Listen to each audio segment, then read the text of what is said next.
Oh, here it is. I had a studio with windows, and this is the first studio. And then I went in the basement because that was too expensive. This one was, there are two windows and the models reflected there, someone's drawing, and then a number of drawings there. When I came to New York almost 40 years ago, at that time, about 30 years to 40 years ago, the Lower East Side was full of people who would perform or were artists or had some intention in life to be something other than just somebody who worked for a living or accumulated wealth or but the Lower East Side was for the poorer ones in a way, because I don't want to say that the artists who colonized Soho were not poor, because they were often poor, but the ones on the Lower East Side lived a more hand-to-mouth existence in the sense of just barely getting by. And they were more outsiders and punk and all that.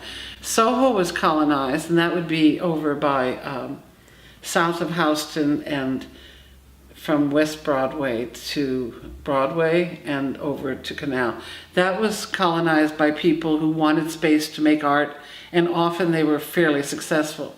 And they turned their lofts into performance spaces, and Meredith Monk performed there, and what was his name?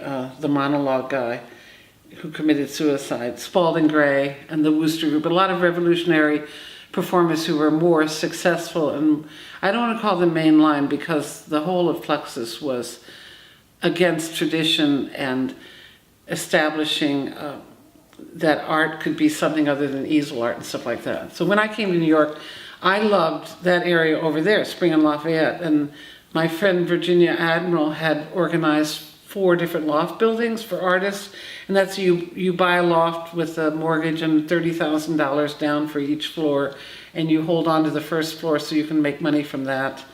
And it was a very successful way of colonizing for people who had very little money. They would borrow money from other people.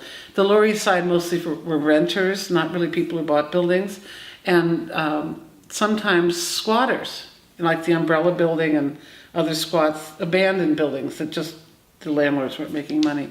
At any rate, I moved to Kenmare Street because I got to be friends with Virginia, who had organized 226 Lafayette. And after a while, I got a part-time job at Parsons, and then when I left that job because they wouldn't give me my benefits in 1991, I opened a studio in 225 Lafayette, across the building, as I said, from the old building over there. But 225 is a very big building, and it was renting office spaces. Of course, since that time, it's been reorganized into very expensive private homes for international people with money who invest in things, or people who want to live a luxurious lifestyle in the city. And that whole area of Lafayette now is colonized by big money. There's a black building at Lafayette and Kenmare. I don't know if you've seen that, which is very expensive housing. And even the cheap tenement apartments that the Italians used to rent are now $2,000 or $3,000 a month for kind of what we call rabbit warren, little tiny rooms, and not much of an accommodation for $2,000 or $3,000 a month, and working class people can't really afford that. So students and temporary people live there until they can get something better. Although with rent stabilization, there's still people like me who don't have much money living in the apartment. My building has 30 tenants, and about a third of us are transient rich kids going through, and a third of us are older people who have really cheap rents, like less than $1,000 a month. And then I really don't know who the other third are. I have no idea.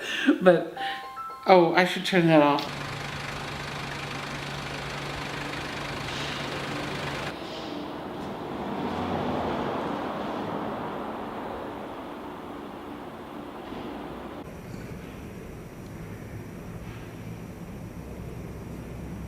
The area originally, I'm told, was tenement houses were built because of proximity to the ports. So the immigrants would come in, stay in a town, and then they would move on so the neighborhood was going from Italian to Irish to Jewish, one nationality after another. The most impressive group to ever live in this area were the Eastern European Jews. They were socialists, and they were terrific people. I witnessed incredible things that they did for people, and they would never wait to be thanked. They would disappear before you could thank them. One time, the Daily Forward, or the Forward, it's one name or the other, is a Jewish newspaper.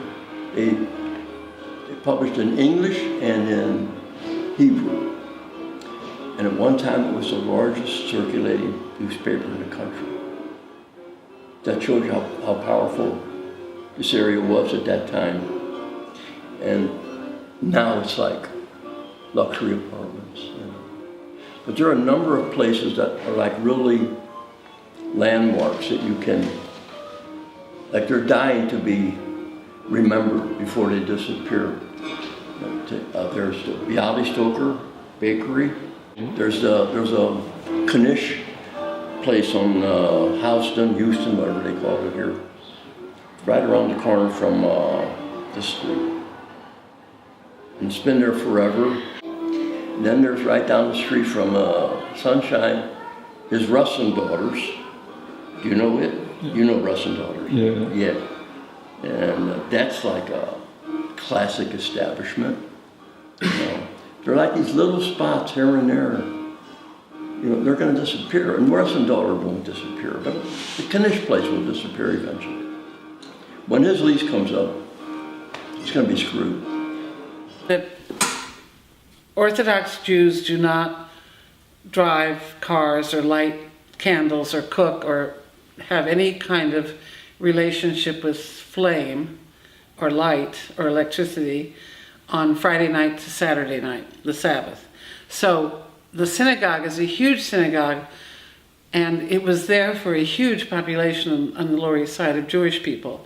And actually, Clayton Patterson has prepared, I think, 2 volumes of memoirs of the Lower East Side, mostly about the Lower East Side as a Jewish community.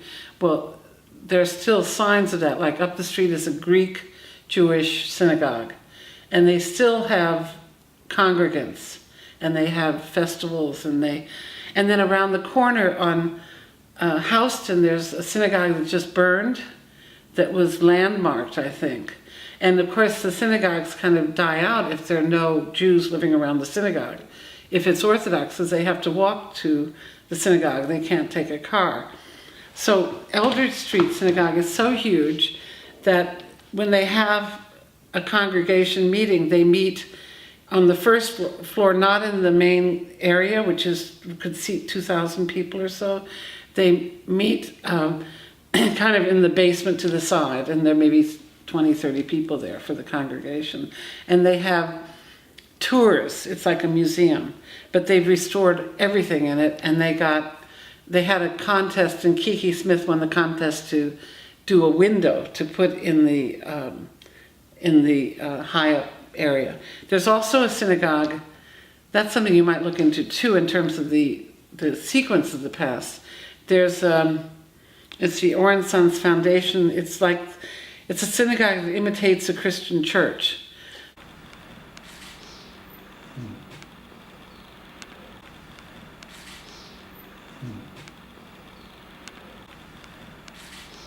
When I moved to Lower East Side into this building, all of Eldridge Street was boarded up. There were very few stores open. And if they were, they had guard gates. I noticed they don't use guard gates anymore down here. That would have been about, let's see, 71, 72, right in there. Artists all over the area who had found, cheap spaces. Some of them are still around, and they've managed to hold on to their space, but not too many. And now it's changed. If a little store loses its lease, it can't afford to renew anymore. That's a leaf.